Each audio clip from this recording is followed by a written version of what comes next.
What's going on, guys? Leafy here and welcome back to another Albion Online video. Today I will show you some of the more interesting PvP content you can participate in without having to worry about losing your gear.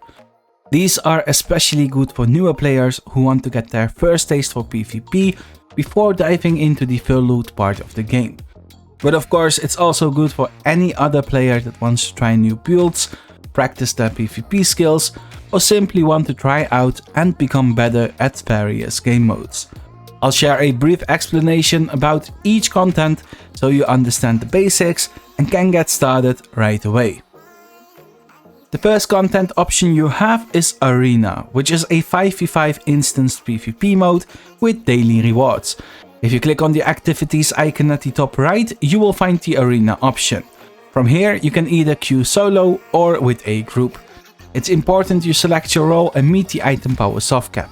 The 4.1 gear will be more than enough for that. Once you meet the requirements, click on sign up and you'll be placed in the queue. Within the arena, both teams start off with 150 points. In order to win, you need to bring the enemy team points to 0. You can do this by killing them, which is worth 2 points per kill, or by capturing one of the 3 crystals, which are worth 10 points each. Once the match is over, you will get rewards if you win. You can get these up to 3 times per day. The current rewards are 3 arena sigils, 1 silver bag, and 2 experts Tome of Insight. If you played as a healer, you will get an additional Adapt's Tome of Insight if you win. Arenas can be a lot of fun, especially if you are playing with friends. It gives you space to learn about teamfights, and you can also practice your PvP builds or try out new roles. Although arenas are instanced content and very casual, people are in it to win it, and the rewards are pretty good as well. The second option you have is Corrupted Dungeons, which is a single player dungeon with mobs in it where you can invade other players or be invaded by them. These dungeons are spawned at random locations in the open world and have 3 difficulties. Within the blue and yellow zones, you'll find the ones where you can enter the Hunter level. Hunter is the only difficulty without full loot PvP. As for the corrupted dungeons within the red and black zones, those are full loot. So be careful of that if you aren't ready to lose your gear yet. As you go about your PvE within the corrupted dungeons, you can be invaded by other players. And if you activate the shrine at the start of the dungeon, you can also invade others. This makes for a fair 1 vs 1 PvP battle in which you can practice your skills. If you succeed in killing a player on the Hunter level, you won't get their gear, but they'll still drop a bag with items in it, which is part of your reward for winning. The other part of your reward is a percentage of your enemy's infamy. Infamy are points which affect the overall rewards you get from corrupted dungeons. And the more infamy you have, the better rewards you will typically get.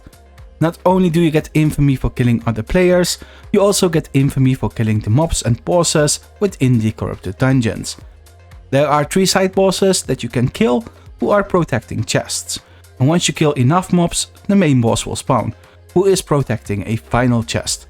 After killing the final boss and collecting your rewards, you can decide if you want the surface or continue on to the next dungeon. The third option are Hellgates, which is a very competitive and rewarding PvP feature. This game mode has both lethal and non-lethal options. Even players who have been playing Albion for a long time are using the non-lethal options to become better at this content. Hellgates come in 3 different game modes. These are 2v2s, 5v5s and 10v10s. All of these have item power and group size requirements. You can't enter a Hellgate when you don't have enough players for a specific mode, but also if one of your group members doesn't meet the item power requirement. You enter the Hellgate through rifts that lead to the Demon Realm. These can be spawned by using Hellgate maps, which you can purchase from the marketplace. Inside you will find demon mobs and bosses, and sometimes another team of players to fight against. If you are victorious within your battles, you will also be rewarded with a chest with loot in it. And if you're lucky, it might even be 2 chests full of rewards. Hellgates are very meta dependent, so your build and even team comp matters a lot. This already shows there is a real competitive nature to this content, and that already starts within the non-lethal bit of it. Very fun yet challenging content with great rewards. The fourth PvP option you have without gear loss is Faction Warfare. Faction Warfare really is one of my favorite content within the game, and after the rework it has become even more amazing. This content used to be full loot even throughout the blue and yellow zones, but with the changes you don't lose your gear in the blue and yellow zones any longer. This makes for large scale fights and ZvZ possibilities even for newer players. All the cities within the Royal Continent have their own faction, and all of these are in a big, never-ending war with each other. You can fight for any city you want by talking to the respective faction NPC and flagging up for that city. Once you've done that, you will have access to the faction chat, where you can communicate with other players of the same faction. You can also open the world map and set the view to Faction Warfare. This will provide you with a ton of information that's currently taking place in the Royal Continent. You can get insight on which zones are currently controlled by each faction, whether the outposts are under attack, whether any events are going on, and more. This will allow you to jump in on the action straight away, but once again be careful not to dip into the red zones if you don't want to lose your gear. Participating in Faction Warfare will give you faction points, which you can use to purchase various goods from the faction NPC. There are also daily rewards and a monthly campaign with weekly rewards. As you participate more in this content, you will increase your faction rank, which will provide you with more and better rewards. At the end of each week, you will get a weekly report with some bonus points attached based on how you performed that week. Faction Warfare is just a lot of fun, has great rewards and makes for fights of all sizes which are accessible by any player. Great content that I would definitely recommend anyone to try out. The fifth non-lethal content you can do in Albion Online is Crystal League. Now I must say straight away that this content is bonkers. This is the most competitive content within the game. The very best players Albion has, and those that strive to be, all participate in the Crystal League. So it's no surprise that it also makes for the best rewards. With unique skins you can't obtain in any other way, the Crystal League simply makes for the biggest competition within the game. Currently there are two game modes for the Crystal League. These are 5v5s and 20v20s. Both of these game modes have multiple levels of difficulty. As you advance, you will face stronger teams. One thing these game modes have in common is that their first levels are non-lethal. So if you are a newer player or team, that's where you want to start off. And realistically, that's also where you will spend a good amount of time before you advance to level 2 and beyond.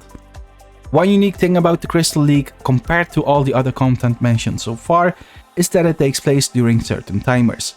Level 1s can be played multiple times a day, but it does require you to have a pre-made group of people that can also play at that time. The amount of effort and organization that goes into Crystal League is much more than any other content, but with that you also get a much more qualitative PvP experience. And not only experience of course, but also rewards. Even the non-lethal level 1s provide good rewards, and not only if you win, but sometimes even if you lose. Since the Crystal League is much more complex than all the other content so far, I strongly recommend you to check out my guide on it if you wish to learn more about it. Within that I go over how to participate, among many other important points. In the description below you will find links to various articles and guides that cover the different contents I've talked about in this video, but in much greater detail. If you are interested in any of the PvP content mentioned and wish to prepare yourself as well as possible, I recommend you check those out. Feel free to subscribe for more Albion Online content and consider dropping a like if you got value out of this video. You're also welcome to join my Discord to have other players help you with your questions. As always, remember to have fun and I'll see you next time.